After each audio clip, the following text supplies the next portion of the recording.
The hook for today. If every force is opposed by an equal and opposite reaction,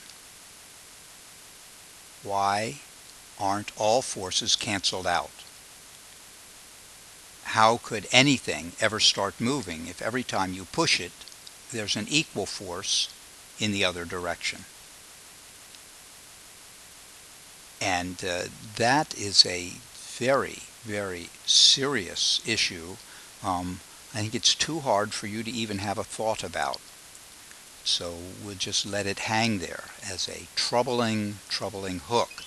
The hook is, of course, referring to what is known as Newton's third law, which is normally stated that for every action there is an equal and opposite reaction, which is a little too glib, that you miss the real import of what this is saying, that an action is a force, and that for every force there's another force that is just as big but in the opposite direction. So when they say opposite, they're referring to the direction.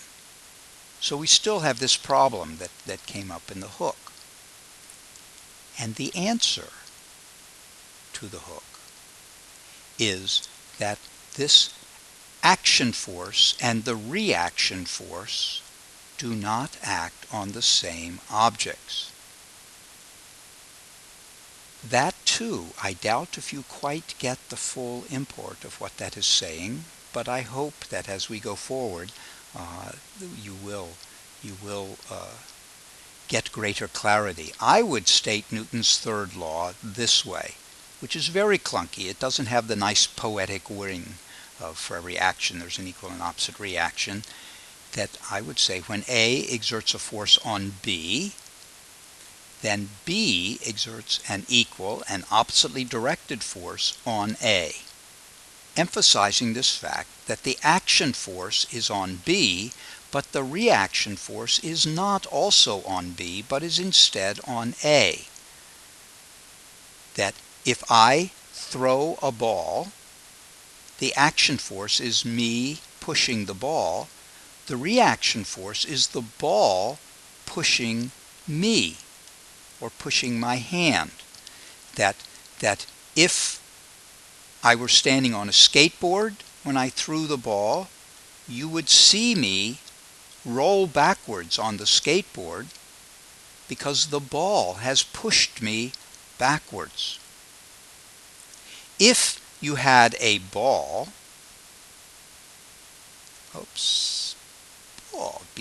okay, here's a ball, and you exerted a force on the ball,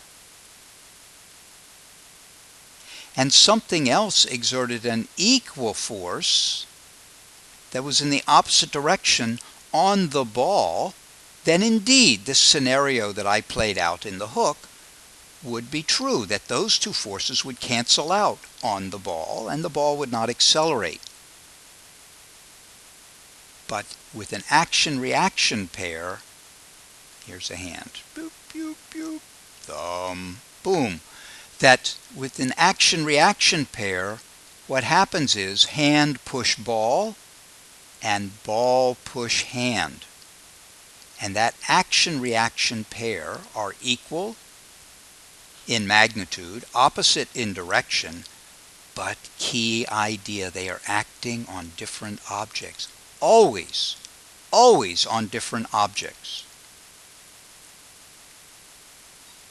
All right, so we practice this idea, and when you practice this idea, here's a ball being hit, and I want you to be able to tell me what the action and the reaction force are, and I would strongly suggest that you adopt a sort of a Cookie Monster style, that what you want to do is say something act on something else. So you would say bat hit ball. And then it's very easy to get that the reaction force is ball hit bat. Or what about this woman pushing on the wall. The reaction force? Well, instead of saying there's a woman pushing on the wall, what you have to say is, woman push wall. And then the reaction force is wall push woman.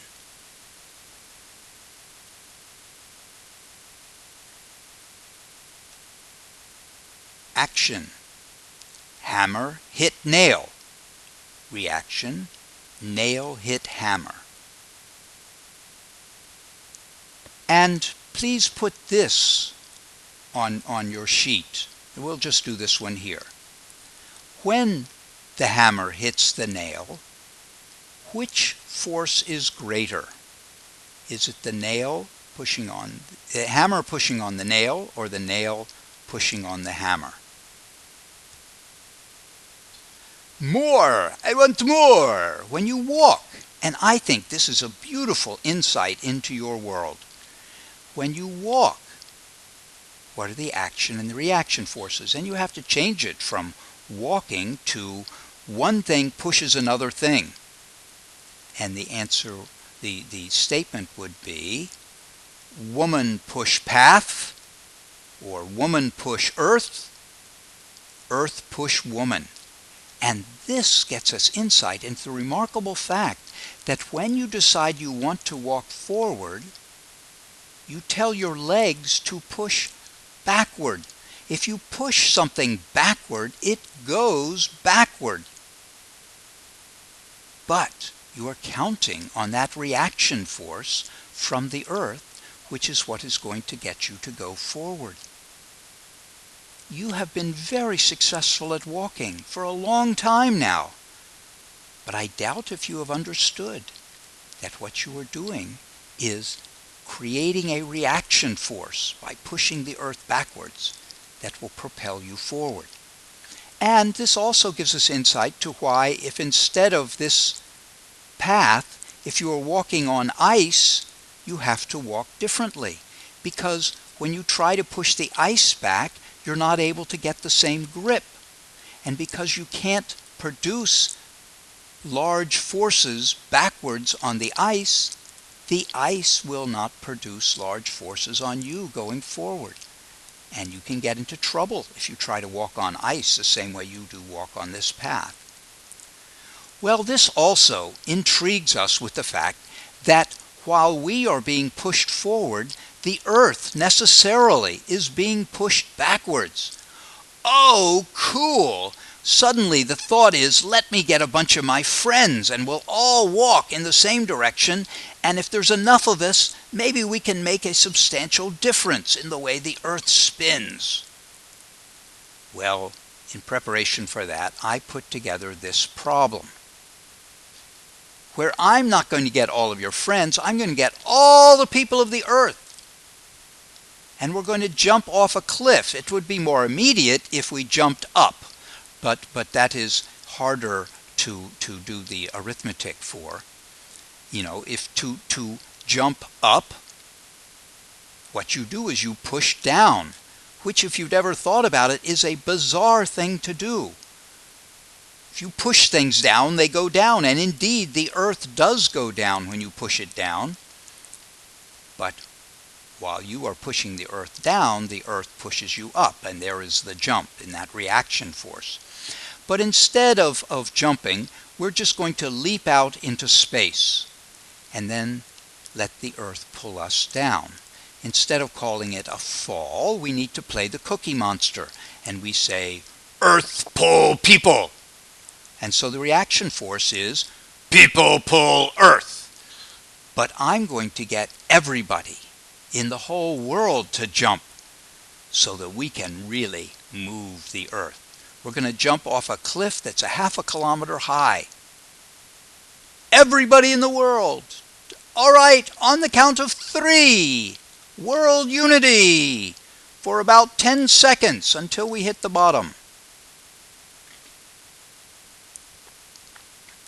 If we say that there are 7 billion people in the world, each of them at about 60 kilograms, they're clearly not Americans, then the weight of all of the people in the world would be about this many trillion, about 4 trillion newtons. Seems like a lot. So that is also going to be the force that the people exert on the earth, right? This is the weight, that's the earth pulling the people, so that's exactly how hard the people are going to pull the earth.